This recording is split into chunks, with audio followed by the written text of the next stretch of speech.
வணக்கம், நான் உங்கள் தினேஷ். இன்னைக்கு நம்ம வீடியோவில் பார்க்குற போகிறது வர்க்கலா வந்துட்டோம். வர்க்கலா இருந்து கொஞ்சம் சுற்றி பார்க்குறக்கு இடம் ஏதாவது கிடைக்குமான்னு பார்க்கும்போது காவேரி பார்க் அப்படின்ற மாதிரி ஒருத்தவங்க சொன்னாங்க. யார் சொன்னாங்க கேட்டிங்கன்னா, ஒரு வாட்டர் ஆக்டிவிட்டி பண்ணும்போது அவர் சொன்னாப்புல கொஞ்சம் போய் பாருங்களேன், சூப்பராக இருக்கும், நீங்கள் பார்க்க வேண்டிய முக்கியமான விஷயங்கள்லாம் இங்கே நிறையா இருக்கும், கண்டிப்பாக போய் பாருங்கள் அப்படின்ற மாதிரி சொன்னார்.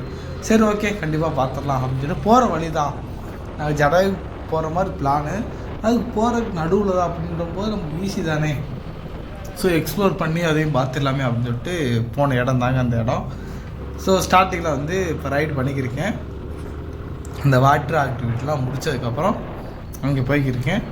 ஸோ அங்கே போயிட்டு ஒவ்வொன்றா எக்ஸ்ப்ளோர் பண்ண நினைக்கிறேன். அங்கே வந்து என்னென்ன சொல்கிறாங்கன்னா, யானைலாம் இருக்கும், பக்கத்தில் ஃபோட்டோ எடுக்கலாம், நெருப்பு கோழி, நம்ம சேது சொல்லுவோம் இல்லையா, ஆஸ்ட்ரிக்கோட எக்கு, அது வந்து நேரில் பார்த்தேங்க, மிரண்ட்டு உண்மையாகவே. அதை பார்க்குறக்காண்டி தான் அப்போ போய்கிட்டோம். அது முடிச்சதுக்கு அப்புறம் தான் ஜடாயு. ஸோ இப்போ வந்து நம்ம வர்க்கலா உள்ள காவேரி பார்க் வந்தால் மிஸ் பண்ணாமல் பாருங்கள். ஸோ சூப்பரான இடமா இருக்குன்னு நினைக்கிறேன். ஸோ போனதுக்கப்புறம் நல்லா எக்ஸ்ப்ளோர் பண்ணுறேன். ஓகேங்களா? ஓகே, இப்போ ரைடு அப்படியே என்ஜாய் பண்ணிட்டே வாங்க. ஸோ கேரளா ரோடுனால இவ்வளோ தான் இருக்கும், அதுக்கு மேலே எக்ஸ்பெக்ட் பண்ண முடியாது, பெருசாலாம் இருக்காது. ஸோ ஓரளவுக்கு கேரளாக்குள்ளே வந்துட்டோம். ஸோ பார்க்குள்ளே நுழைக்கிறேன் வண்டியை.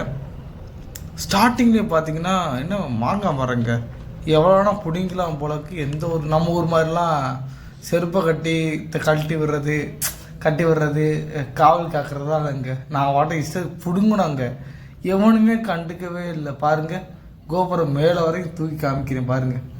இந்த மாங்காவை நாங்கள் பிடுங்கிட்டோம், கையாலே பிடுங்கிட்டோம். எவனுமே ஒரு வார்த்தை கூட கேட்கல. எனக்கு அது ஒரு ஆச்சரியமாக இருந்துச்சு, என்னடாவே. சரி, ஓகே, பரவாயில்ல, அது அதிகமாக கிடைக்கிறதுனால அதை கண்டுக்கல, அவ்வளோதான். நம்ம ஊரில் கிடைக்காதனால அதை புதுசாக எக்ஸ்பெக்ட் பண்ணுறோம், அவ்வளோதான். ஓகே, அதை பிடுங்கி என்னோடய பவுச்சில் வச்சுக்கிட்டேன். யூஸும் ஆச்சுங்க, தேவைப்படும் போது யூஸ் பண்ணிக்கிட்டேன். ஓகே, இப்போ வந்து ஃபஸ்ட்டு உள்ளே போகும்போது லவ் பேர்ட்ஸ் தான். லவ் பேர்ட்ஸை பற்றி கொஞ்சம் லைட்டாவது பேசிக்கிறேன். ஏன்னா என்னோடய ஃப்ரெண்டு வளர்க்குறான், நானும் அதை பற்றி பேசிக்கிறேன். ஏன்னா அது லவ் பேர்ட்ஸுன்றது பார்த்தீங்கன்னா ஒவ்வொரு டயத்தில் ரெண்டுமே வாய் வச்சு கரெக்டாக அந்த உணவு முறையை மாற்றிக்குங்க. ஒருத்தனை செலக்ட் பண்ணிச்சுன்னா மற்றவனை செலக்ட் பண்ணவே பண்ணாது, அந்த அளவுக்கு ஒரிஜினல். சரி, ஓகே, அதெல்லாம் முடித்ததுக்கப்புறம் நம்ம சின்ன பிள்ளையாக மாறிட்டோம். சொல்ல போனால் இங்கேருந்து அப்படியே சர்க்கிளில் போனேன். சொல்ல போனால் நம்ம போகக்கூடாது, இருந்தால் நான் வாட்டை உள்ளே போயிட்டு நான் உள்ளே இறங்கிட்டேன். உள்ள களத்தில் இங்கேப்பா சாமி அப்படின்னு சொல்லிட்டு இங்கிட்டு பார்த்தோம்னா கொஞ்சம் அந்த சிலைகள்லாம் நல்லா இருந்துச்சு. சரி, அப்படியே பார்க்கலாம் அப்படி பார்த்தா ஃபஸ்ட்டு கிணறு இருக்கிற மாதிரி இருந்துச்சு.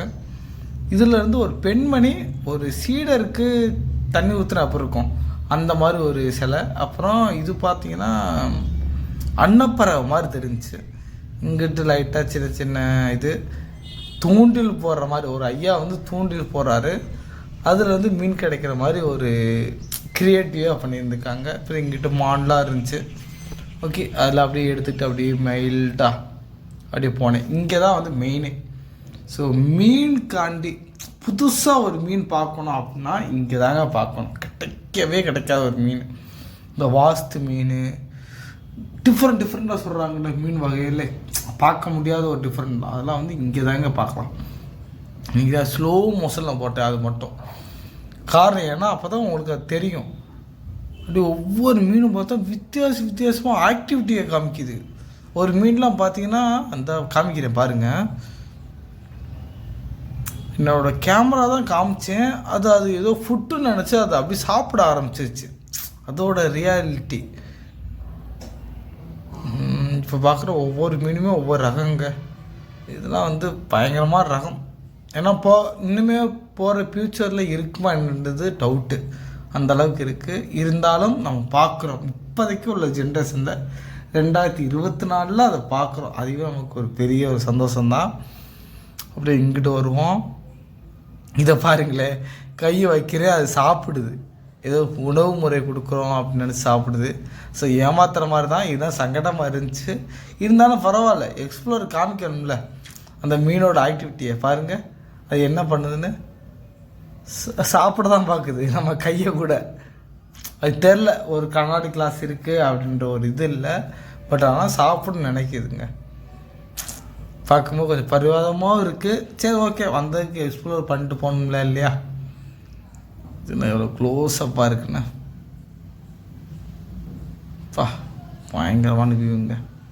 கோபுரோவில் இவ்வளோ கிளியராக எடுக்க முடியுன்றது ஒரு பெரிய விஷயம். ஓகே, அப்படியே நம்ம அடுத்ததுக்கு போயிடலாம். இங்கே பார்த்தீங்கன்னா டிஃப்ரெண்ட்டாக இருக்குது. இது மீன் பேரே தெரில. அப்படியே சைலண்ட்டாக போகிறாப்புல. போங்க போங்க நல்லபடியாக போங்க அப்படின்னு சொல்லிட்டு இவரை பார்த்தேன். இவர் வாயை ஓப்பன் பண்ணுவாரான்னு பார்த்தேன். பண்ணுற மாதிரி இல்லை, டென்ஷன் மூடில் இருப்பார் போல். அப்படியே இருந்துக்குன்னு சொல்லிட்டு அப்புறம் அடுத்த ஃபிஸுக்கு போயிட்டேன். இவங்கெல்லாம் பார்த்தீங்கன்னா அப்படியே கிளியராக இருந்தாங்க. கிளியராக இருக்கும்போது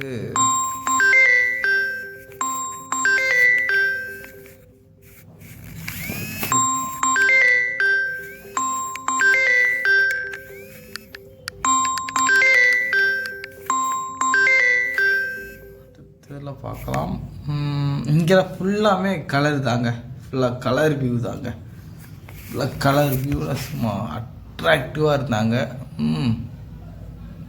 பார்க்கும்போது ரொம்ப அட்ராக்டிவாக இருந்துச்சு. ஸோ இதை கண்டிப்பாக வீடியோ எடுத்து நம்ம எக்ஸ்ப்ளோர் பண்ணணும், விட்டுறக்கூடாது அப்படின்னு சொல்லிட்டு எல்லாமே எடுத்தாச்சு. இப்போ பார்க்குறது மெயினுங்க, நம்ம சேது சொல்லுவார்ல, ஆஸ்ட்ரிக் முட்டை. வாவ், 1 kgங்க.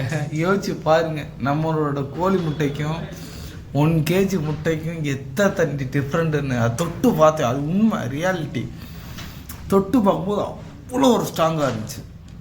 இதெல்லாம் ஃபாரினர்ஸ் விளாட்றது நமக்கு தெரில, ஆனாலும் சும்மா விளாண்டு பார்த்தோம்.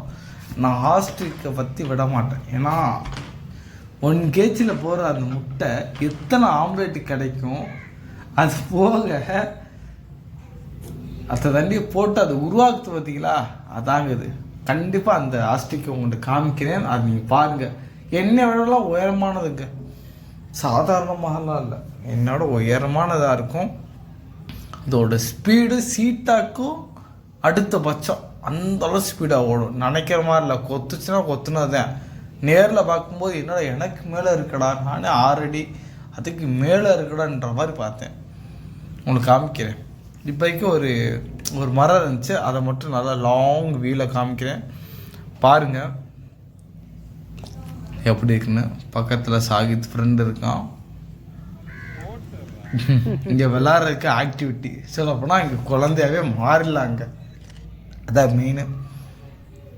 பார்த்தீங்களா, அவனே மெச்சூரிட்டியான பையன்தான். ஆனால் அவனே பாருங்களே, அவனை மறந்து இஷ்டத்துக்கு விளாட்ற காரணம் என்ன, நம்ம மெச்சூரிட்டியை விட்டுட்டு ஈகோவெல்லாம் விட்டுட்டு என்ஜாய் பண்ணுறதுக்காண்டி வந்திருக்கோம் அப்படின்றத குறிக்கும். இதாங்க ஆஸ்ட்ரிக்.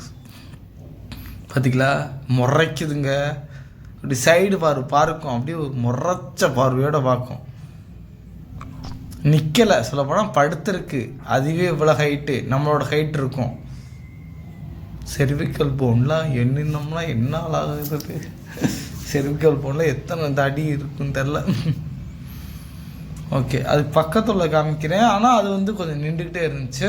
ஆனால் நம்மளோட ஹைட்டுங்க, நடக்க ஆரம்பிச்சுன்னா பயங்கரமான ஸ்பீல் நடக்கும். இது வந்து நம்ம கூண்டுக்குள்ள அடைச்சிருக்கிறதுனால அதோட பவர் கம்மி. இதே கொஞ்சம் வெளியில் பார்த்தோம்னா இதோட அக்ரெசிவ் வேறு. சொல்லப்போனால் இதுகிட்ட நம்ம ஜெயிக்கவே முடியாது. சீட்டாக்கு அடுத்த பட்சம்தான் நெருப்புக்கோழின்ற மாதிரி நான் படிச்சிருக்கேன். அதனால் பார்த்தேன், சரி வியப்பாக தான் இருந்துச்சு அப்படின்னு சொல்லிட்டு. அடுத்த கட்டம் பச்சோந்தி டிஃப்ரெண்ட்டாக வச்சுருந்தாங்க. அதெல்லாம் அப்படியே எக்ஸ்ப்ளோர் பண்ணுவோம், நம்ம வியூவர்ஸுக்காண்டி அதையும் காமிச்சிருவோம் அப்படின்னு சொல்லிட்டு பார்த்தேன். கோழி வகையில் நிறையா வகையெல்லாம் இருந்துச்சு, வான்கோழி அதெல்லாம் பார்த்தது தான்.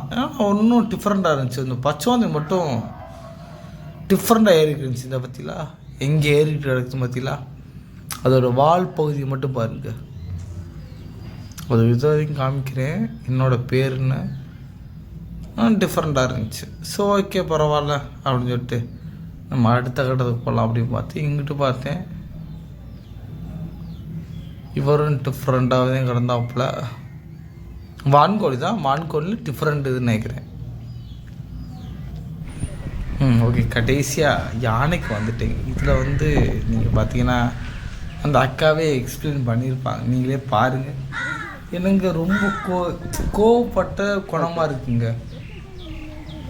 அவங்க எக்ஸ்பிளைன் பண்ணுவாங்க, பாருங்கள், நீங்களே பாருங்கள். அது பக்கத்தில் போனால் கோவம் வருமோ? ரெண்டு எலிஃபெண்ட் கங்கா, ஓ பக்கத்தில் ஆள் இல்லை. ஓகே.